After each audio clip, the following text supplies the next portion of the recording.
नमस्कार। आज हम चैप्टर गति के भाग 2 में जानेंगे कि भौतिक राशियां क्या होती हैं और भौतिक राशियां कितने प्रकार की होती हैं। तो सबसे पहले लेकर चलते हैं भौतिक राशियां। भौतिक राशियां किसे कहते हैं? वे राशियां जिनको केवल परिमाण के रूप में व्यक्त किया जा सके उसे हम भौतिक राशियां कहते हैं। एक बार फिर से सुनेंगे। वे राशियां जिनको केवल परिमाण के रूप में व्यक्त किया जा सके उसे हम भौतिक राशियां कहते हैं। जैसे बल हो गया, दाब हो गया, आयतन हो गया, लंबाई हो गया, क्षेत्रफल हो गया, द्रव्यमान हो गया। ये सारी चीजें क्या हैं? भौतिक राशियां हैं। कुछ ऐसी भी राशियां होती हैं जिनके परिमाण नहीं होते हैं। जैसे आप जानना चाहेंगे क्या? भावनाएं, विचार, सुख, दुख, इनके क्या परिमाण नहीं होते हैं। अर्थात हम ये नहीं कह सकते हैं कि हमारा 10 किलो विचार आपके साथ है, बिल्कुल नहीं कह सकते ना। हम ये भी नहीं कह सकते कि हमारी भावनाएं 10 मीटर लंबी हैं आपके साथ, ये भी नहीं कह सकते। हम ये भी नहीं कह सकते कि कुल जो हमारा जो कह सकते हैं लंबाई हमारा 10 मीटर सुख है ना, ये भी नहीं कह सकते हम। इसलिए ये परिमाण के रूप में नहीं होते हैं, इसलिए इन्हें हम भौतिक राशियां नहीं कहते हैं, या कह सकते हैं कि इनके परिमाण नहीं होते हैं। अब हम आपको बताएंगे कि भौतिक राशियां कितने प्रकार की होती हैं। देख लीजिए, पहला अदिश राशियां, दूसरा आपका सदिश राशियां। तो हम बताएंगे पहले कि अदिश राशियां होती क्या हैं। वे भौतिक राशियां जिनको व्यक्त करने के लिए केवल परिमाण की आवश्यकता होती है उसे हम क्या कहते हैं? अदिश राशियां कहते हैं। एक बार फिर से सुनेंगे। वे भौतिक राशियां जिनको व्यक्त करने के लिए केवल और केवल परिमाण की आवश्यकता होती है उसे हम अदिश राशियां कहते हैं। अब यहाँ पे देखिए अदिश राशियां कौन कौन सी होती हैं। जैसे चाल होता है, दूरी होता है, लंबाई होता है। ये सारी चीजें क्या है? ये सारी चीजें अदिश राशियां होती हैं। इसमें हमने एक एग्जांपल को लेके अलग से आपको समझाने का प्रयास किया है। जैसे क्या लिया हमने है? दूरी। अब दूरी में हमने क्या लिखा है? 10। नीचे क्या लिखा है? परिमाण। यहां पे हमने क्या लिखा है? मीटर। मीटर के नीचे हमने क्या लिखा है? इकाई। इसका मतलब क्या हो गया? इसका मतलब ये हो गया कि जो 10 है वो परिमाण को व्यक्त कर रहा है और मीटर क्या है? इकाई। यानी किसी भी भौतिक राशि की इकाई को लिखना बहुत ही जरूरी होता है। अगर समय को हमको कहना होगा 2, तो 2 क्या? 2 हम किलो नहीं कह सकते, समय को 2 मीटर नहीं कह सकते। जब भी हम कहेंगे 2 सेकंड कहेंगे, इसलिए उसके साथ इकाई लगाना आवश्यक होता है। तो यहां हम लिखे हैं परिमाण को 10, मीटर को इकाई। ये हो गया आपका अदिश राशि का उदाहरण। इसके बाद हम आपको बताना चाहेंगे कि सदिश राशियां होती क्या है। वे भौतिक राशियां जिनको व्यक्त करने के लिए परिमाण के साथ साथ दिशा की भी आवश्यकता होती है उसे हम सदिश राशियां कहते हैं। एक बार फिर से सुन लेंगे, आपको आसानी से याद हो जाएगा। वे भौतिक राशियां, देखिए ये class 9th 10th 11th 12th ये सबके लिए इंपॉर्टेंट है, इसलिए इसको आप अच्छे से नोट कर लीजिए और याद कर लीजिए, फायदेमंद होगा आपके लिए। कहते किसको हैं? वे भौतिक राशियां जिनको व्यक्त करने के लिए परिमाण के साथ साथ दिशा की भी आवश्यकता होती है उन्हें हम सदिश राशियां कहते हैं। जैसे आप ले सकते हैं कार्य को ले सकते हैं, बल को ले सकते हैं, वेग को ले सकते हैं, विस्थापन को ले सकते हैं, त्वरण को ले सकते हैं। ये सारी चीजें जो है क्या है?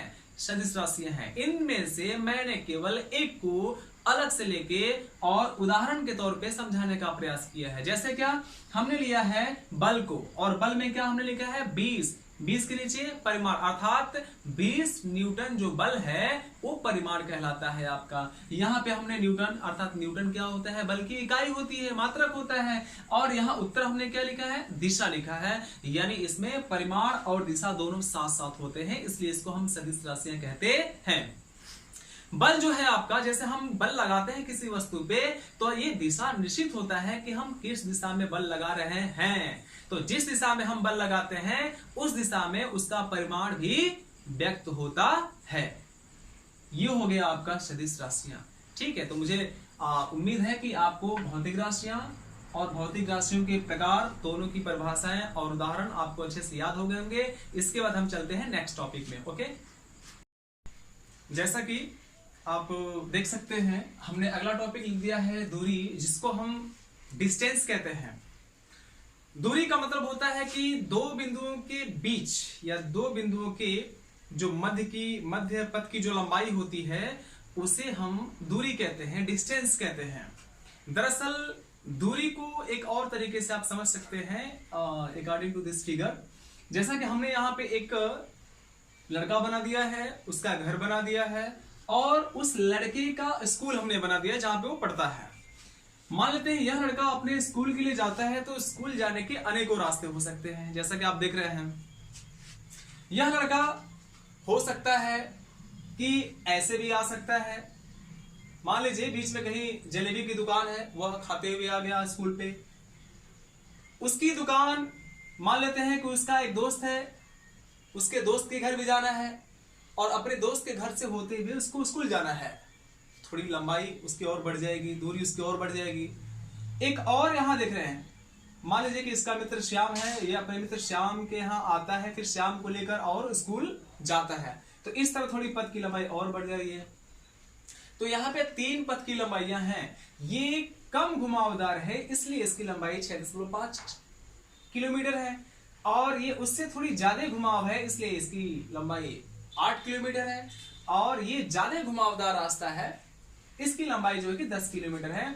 यानी कि एक बिंदु P है और दूसरा बिंदु Q है, और P और Q से जो लंबाइयां हमें प्राप्त हो रही हैं वो 3 लंबाइयां यहां पे प्राप्त हो रही हैं, जिन तीनों की लंबाइयां डिफरेंट टाइप है, अलग अलग हैं। इसलिए पथ की लंबाई जो होती है वो हमेशा बदली हुई होती है। आप जैसा रास्ता चुनेंगे वैसा पथ की लंबाई आपको प्राप्त होगा। ये हो गया आपका दूरी। दूरी जो है एक अदिश राशि है, इसको हम बीमा के रूप में रिप्रेजेंट करते हैं कैपिटल L से, और इस प्रकार से करते हैं, उसको बड़े कोष्ठक में घेर के करते हैं, और इसका मात्रक होता है मीटर। दूसरा हमने एक और फिगर ड्रा कर लिया है विस्थापन के लिए। विस्थापन कहते किसको है? देखिए, दो बिंदुओं के मध्य तय की गई कुल न्यूनतम दूरी या पथ की लंबाई को ही उसका विस्थापन कहते हैं। विस्थापन में याद रखिएगा, प्रारंभिक बिंदु और अंतिम बिंदु के बीच की जो क्षैतिज दूरी होती है उसी को हम लेते हैं। यहां पे देख सकते हैं, हमने एक वृत्त बना के यहां पे पहले से रख लिया है। इस वृत्त में हमने एक पॉइंट लिया है यहां पर A, और एक पॉइंट लिया है हमने B। अब A से और B तक एक लड़का जाता है, तो A से B तक जाने में अगर हमको विस्थापन ज्ञात करना है तो याद रखिएगा, A से अगर B तक ऐसे जाएगा तो मान लेते हैं उसके पथ की जो लंबाई होगी वो 30 मीटर होगी। यहां पे हमने लिख लिया 30 मीटर, आधा दूरी यहां से यहां तक। और यहां से अगर यहां तक जाता है तो 60 मीटर हो जाएगा उसको दूरी।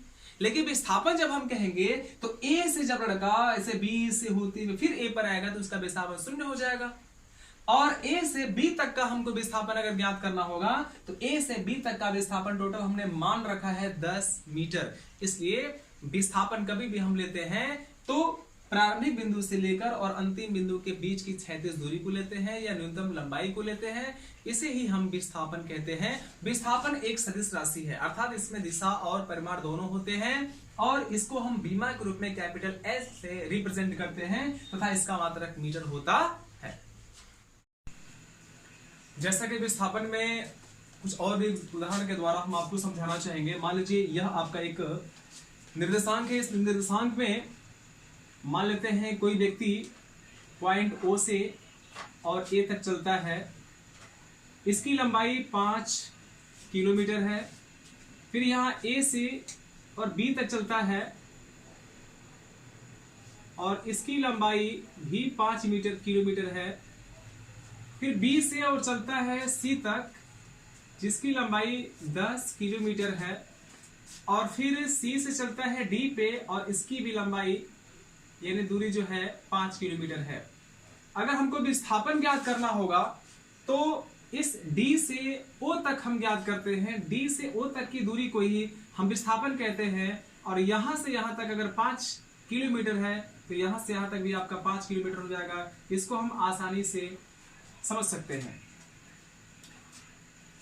दूसरे उदाहरण में आपको समझाना चाहेंगे कि एक व्यक्ति है, मान लेते हैं ए पर है और ए से बी पर गया। ए से बी तक जाने में उसने 3 किलोमीटर की दूरी तय की और फिर बी से सी तक जाने में उसने 4 किलोमीटर की दूरी तय की। अब सी से अगर हमको विस्थापन ज्ञात करना होगा तो सी से ए को क्या कर देंगे, मिला देंगे। तो जो सी से ए तक मिलाएंगे तो इसकी पथ की लंबाई हमको ज्ञात करनी होगी और इसके पथ की लंबाई को ज्ञात करने के लिए हम समझ सकते हैं, इसको हम मान लेंगे लंब, इसको मान लेंगे आधार और इसको मान लेंगे क्या, कर्ण। तो हम निकाल सकते हैं कर्ण का स्क्वायर बराबर लंब का स्क्वायर और प्लस कर देंगे आधार का स्क्वायर। तो यहां पर लंब देख रहे हैं आप 3 किलोमीटर है तो 3 का स्क्वायर कर देंगे, प्लस आधार देख रहे हैं 4 किलोमीटर तो यहां 4 का स्क्वायर कर देंगे और 3 का स्क्वायर करते हैं तो 9 और 4 का स्क्वायर करते हैं 16, 16 और 9 को जोड़ देंगे तो 25 और 25 का वर्गमूल लेंगे तो 5, यानी 5 किलोमीटर। तो कर्ण बराबर आ गया आपका कितना, 5 क्या किलोमीटर। इसका मतलब यह है कि जो विस्थापन हमको प्राप्त होगा सी से ए तक वह आपका 5 किलोमीटर हो जाएगा। तो इसके पहले विस्थापन को हमने समझा, अब जो है हम चाल को समझेंगे कि चाल कहते किसको है। देखिए, एकांक समय में तय की गई दूरी को उस वस्तु की चाल कहते हैं। एकांक समय में तय की गई उस वस्तु की दूरी को ही चाल कहते हैं। चाल बराबर होता है क्या, दूरी बटे समय। यहां चाल बराबर दूरी बटे समय हमने लिख लिया है। इसको या इसका मात्रक हम लिखते हैं मीटर प्रति सेकंड। इसको बीमा के रूप में लिखना होता है तो हम L बटे में T अर्थात LT के पावर -1 लिखते हैं। क्योंकि मीटर जो होता है यानी दूरी जो होता है इसको भी हम L से ही रिप्रेजेंट करते हैं और समय को T से रिप्रेजेंट करते हैं, इसलिए इसकी बीमा होती है क्या, LT टू द पावर -1। कक्षा 11 में आपको ये मिलेगा। इसके बाद जो है हमने एक सारणी बना के रखी है, एक इधर देख रहे हैं एक इधर देख रहे हैं। इस सारणी के माध्यम से हम समझेंगे कि किसी वस्तु की दर हम कैसे फाइंड करेंगे। जैसे मान लीजिए हमने यहाँ पे डेयरी मिल्क बनाया है, पर्क बनाया है, फिर 5 स्टार बनाया है और सबके रेट को हमने अलग अलग लिख लिया है। यहाँ पे आप देख सकते हैं संख्या हमने लिखा है, यानी कि डेयरी मिल्क की संख्या है 10, पर्क की संख्या है 5, 5 स्टार की संख्या है 20, एक की कीमत 220 रुपये, यहाँ पे पर्क की कीमत 110 रुपये और 5 स्टार की कीमत है 60 रुपये। तो हमको अगर एक एक बिस्किट की अगर रेट निकालनी होगी, दर निकालनी होगी तो हम कैसे निकालेंगे, आइए देखते हैं। कैसे, मान लीजिए फर्स्ट ऑफ ऑल अगर हमको डेयरी मिल्क का अगर निकालना है रेट दर तो क्या कर देंगे, 220 और बटे में क्या कर देंगे 10, 10 से भाग कर देंगे यानी कितना हो जाएगा 22 रुपया, यानी 22 रुपया प्रति क्या डेयरी मिल्क हो जाएगा आपका। यानी एक डेयरी मिल्क का जो रेट होगा वो 22 रुपया हो जाएगा। सेकंड में हम निकालते हैं क्या, जैसे दिया है पर्क का जो रेट है वो 110 रुपया दे दिया है, इसमें भाग कर देंगे कितने से, 5 से, क्योंकि संख्या कितनी है 5, तो संख्या से हम भाग कर देते हैं टोटल। तो कितना हमें प्राप्त हो जाएगा, जैसे 5 दूना के 10 फिर 5 दूना के 10, यानी ये भी हो जाएगा आपका 22 रुपया, ये भी हो जाएगा आपका 22 रुपया, 22 रुपया प्रति क्या पर्क। अब 5 स्टार का जो कीमत है वो 60 रुपए है, ठीक है, और यहाँ पे संख्या कितनी है 20, यानी 20 की संख्या है और हमें जो इसकी रेट है सॉरी जो कीमत है वो 60 रुपए है, तो रेट क्या होगा आपका थर्ड पे, यानी हम 60 में भाग कर देंगे 20 से, 60 में भाग कर देंगे 20 से, यानी ये कट जाएगा आपका, यानी 20 × 60, यानी 3 रुपये हो जाएगा प्रति 5 स्टार। ये हो गया आपका। तो इस प्रकार से हम इसके रेट को समझ चुके हैं। अब इसी प्रकार हम इसमें चलेंगे, जैसे दूरी को और समय को लेकर हम समझेंगे। जिससे फर्स्ट में इसको हम समझना चाहें तो क्या लिखेंगे, दूरी दे दिए है 50 किलोमीटर, समय दे दिया है 2 घंटे। अगर हमको निकालना होगा कि इसकी चाल क्या है तो हम क्या कर देंगे कि 50, यानी हम सूत्र लिख दे रहे हैं पहले आपको आसानी होगी। जैसे चाल बराबर होता है दूरी बटे समय, तो इसमें हम क्या करेंगे, 50 में 2 से भाग कर देंगे तो 25 दूना के 50, यानी 50 किलोमीटर प्रति घंटा हो जाएगा। ठीक है, ये फर्स्ट हो जाएगी कंडीशन। दूसरे वाले की, अगर हमको मतलब कोई बाइक सवार है और बाइक से चलता है तो उसकी रफ्तार अलग होगी, तो जब उसकी रफ्तार अलग होगी तो उसकी दर को हम निकालेंगे, अर्थात वह 1 घंटे में कितने किलोमीटर की दूरी तय करता है। तो यहां क्या कर देंगे, लिखेंगे 90 और बटे में लिख देंगे 3, यानी 3 से डिवाइड करते हैं 90 में, कितना हो जाएगा आपका 30 किलोमीटर और प्रति आवर। थर्ड, इसी प्रकार जैसे यहां दे दिया है एक कार है और वह कार जो है 40 किलोमीटर की दूरी तय करता है, उसको तय करने में लगता समय कितना है, आधे घंटे, यानी 1/2 आवर। आधे घंटे को 30 मिनट कह सकते हैं आप। तो हम घंटे में अगर निकालना है तो क्या कर देंगे, घंटे से डिवाइड कर देंगे। उसमें सपोज दे दिया है कितना 40 में डिवाइड कर देंगे 1/2 से, तो आप जानते हैं इस 2 का कहां मल्टीप्लाई होता है, ऊपर, तो यहाँ 40 में मल्टीप्लाई कर देंगे 40 × 2 बराबर कितना हो जाएगा 80 क्या किलोमीटर प्रति आवर। That's it. इस प्रकार से हम किसी वस्तु के दर को आसानी से ज्ञात कर सकते हैं। तो ये रहा आपका क्या, चाल। इसके बाद हम बताते हैं आपको औसत चाल क्या होता है। तो अब हम बताएंगे आपको औसत चाल क्या होता है। इसके पहले हमने आपको चाल बताया, अब औसत चाल बताएंगे कि औसत चाल होता क्या है। देखिए, वस्तु द्वारा तय की गई जो कुल दूरी होती है उसमें कुल समय अवधि से अगर भाग कर देते हैं तो हमें औसत चाल प्राप्त हो जाती है। जैसे b = क्या होता है, b डेल्टा s और बटे में डेल्टा t, अर्थात डेल्टा s होता क्या है, डेल्टा s का मतलब होता है कुल दूरी, यानी इसको हम कहते हैं औसत चाल। बार लगा देते हैं तो औसत चाल हो जाता है। तो औसत चाल बराबर होता है क्या, कुल दूरी बटे में कुल समय। कुल दूरी बटे में हो जाता है कुल समय। इस सूत्र को आप लोग याद रखिए,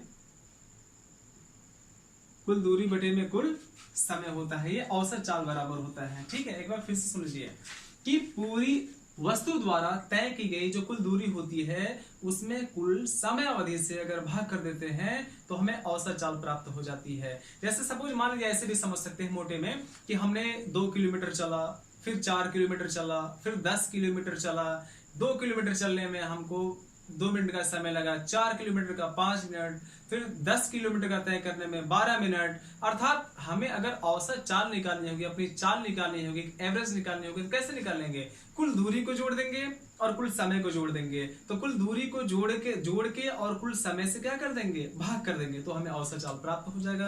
अकॉर्डिंग टू दिस एग्जाम्पल, जैसे हमने एक एग्जाम्पल आपको लिया है, यहाँ पे देख सकते हैं आपके लिए, एक वस्तु 16 मीटर की दूरी 4 सेकंड में तय करती है तथा पुनः 16 मीटर की दूरी 2 सेकंड में तय करती है, वस्तु की औसत चाल क्या होगी। आप जानते हैं औसत चाल ज्ञात करने के लिए सबसे पहले हमको निकालना होगा वस्तु द्वारा तय की गई कुल दूरी, तय की गई कुल दूरी कितना हो जाएगा, एक तो हो गया 16 मीटर प्लस दूसरा भी आपका है 16 मीटर। अब हम कुल समय निकाल लेंगे, लिखेंगे कुल समय। तो समय आप देख लीजिए, प्रश्न में हमें कितना कितना लिखा है, समय हमने लिखा है 4 सेकंड प्लस दूसरा हमने लिखा है 2 सेकंड। तो अगर कुल दूरी को जोड़ते हैं तो 16 और 16 मिलकर कितना हो जाएगा 32 मीटर, और 4 सेकंड और 2 सेकंड को जोड़ते हैं तो टोटल कितना हमारा समय हो जाएगा 6 सेकंड। ठीक है, तो हमें औसत चाल अगर निकालनी है तो औसत चाल के लिए ऊपर हमने सूत्र लिख दिया है, तो हम यहां लिख दे रहे हैं, कोई बात नहीं है। औसत चाल, औसत चाल बराबर होता है कुल दूरी बटे में कुल समय।